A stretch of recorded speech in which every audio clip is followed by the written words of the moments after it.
Hi everyone, welcome back to my channel. Greetings from Teresa Tessie. I talk about matters that affect family and ultimately the community. Family faces different situations in life. Happy ones give a reason to celebrate. Difficult or sad ones give a reason for family to be together and unite. So we are going to look at the topic called stress, which is quite famous. People have used it in one way or the other. I hope not every day.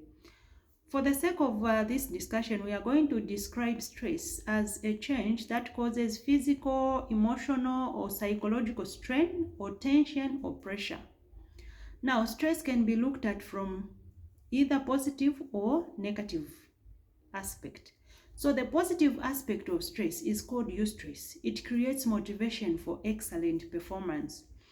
While the negative side of stress is called distress, and it creates anxiety.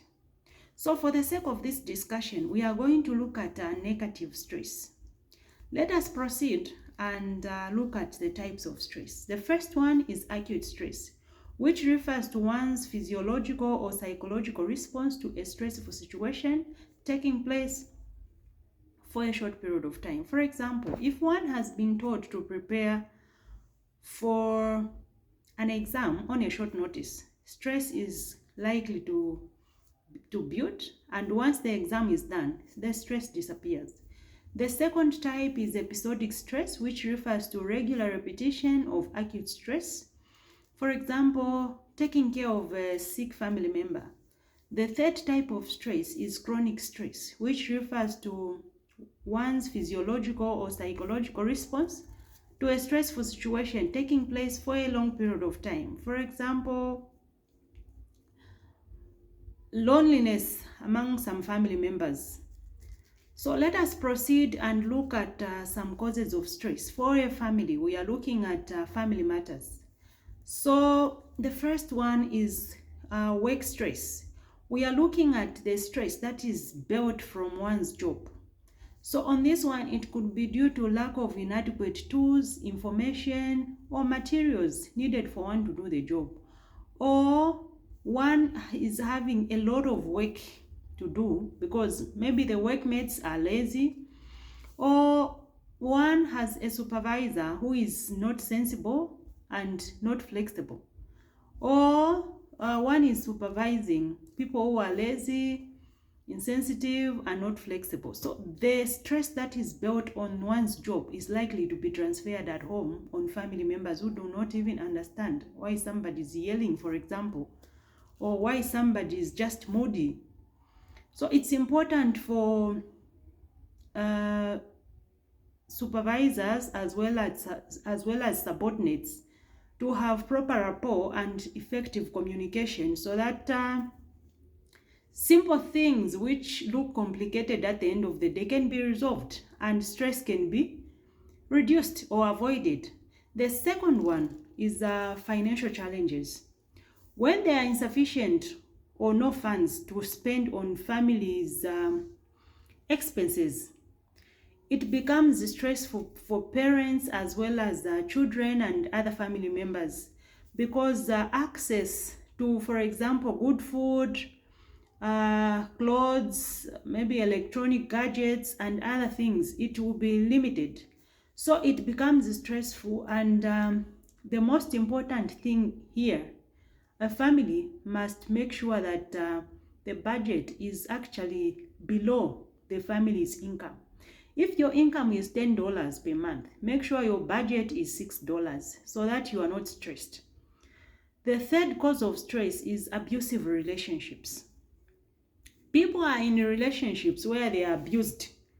It could be verbally, where maybe one is insulted or both are insulting each other, or physically, one is beaten or both are fighting, or even beating children in the family. It could be financially, one is abused financially, where the other person just wants the other person to provide money even when they don't have. That is abuse. So it's important for spouses to be sensible enough and not to stress each other financially. The other cause of stress is separation and divorce of parents. Parents can choose to separate, either married parents or cohabiting parents, or legally married parents can choose to divorce for their own reasons. But this creates stress for their children because children's desire is to have both parents under one household. If these children are denied that privilege, the kids are likely to be stressed and they'll have problems with regard to behavioral development. So you'll find that these children, they have issues the way they relate with other people if they are not counseled, or their performance at school is going to be very bad. It would also create stress for a spouse who was not ready for that divorce. So if the problems can be resolved, it's important to seek counselors help so that the marriage can be saved. You don't stress your children. Then the other cause of stress is overloaded schedules, overloaded parental responsibilities, which range from childcare to household chores.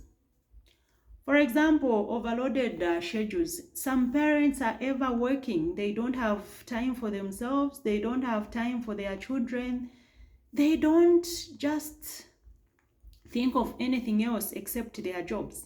This is very stressful because you are not going to have time for your spouse.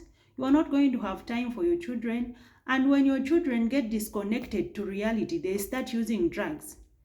You start now complaining you don't know where things went wrong, forgetting that you never created time for your children.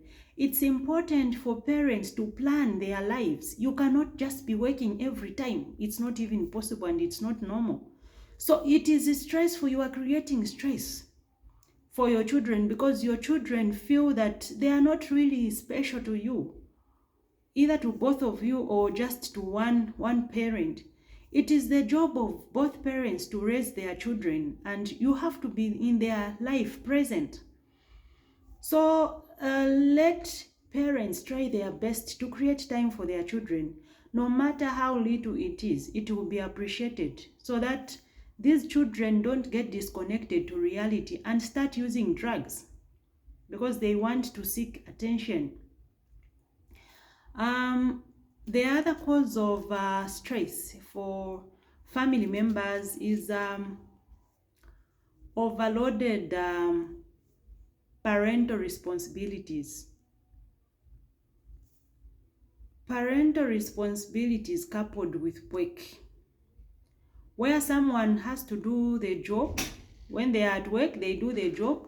When they are home, they also do the job. This is very stressful. Then the other cause of stress is physical sickness as well as mental sickness. When somebody is sick physically, the mind is also affected. And it is stressful for a patient as well as the people who take care of that patient. For mental sickness, when somebody is sick mentally, decision making is affected. And it's very stressful for family members as well as the same person who is sick. So if somebody is mentally sick, it's important to encourage somebody to go to the mental hospital or mental health specialist so that that person can be assisted. Please let us not label such ones as crazy. People are scared of coming out in families that they have mental conditions because they are scared of people being labeled that they are crazy. Families are there to show love and support to each other and not to label each other. Also, for physical sickness, it's important to see the specialist timely so that a person is put on proper treatment and a person is assisted. The other one is death of family members. Death comes with emotional torture as well as grief. It's important for families to unite, show love and support to each other so that people are not broken down. For example, a person who has lost a spouse, it's important for family members to be there for each other so that you support such a person, they don't break down mentally. If you feel they have to seek mental support by going to a mental hospital, please let us encourage them and even help them to go to such a hospital. We go with them so that we show that we love them. It is important for families to help each other, show concern on each other's well-being, and at the end of the day, it's important for family members to avoid stress so that there could be peace and families can always have a nice time together. Family comes first. If you love your family, if you are proud of your family, please give me a thumbs up. You can like my video, you can subscribe. Thank you so much. See you in the next video. Ciao for now. Ciao. Bye-bye. Bye-bye. Bye-bye.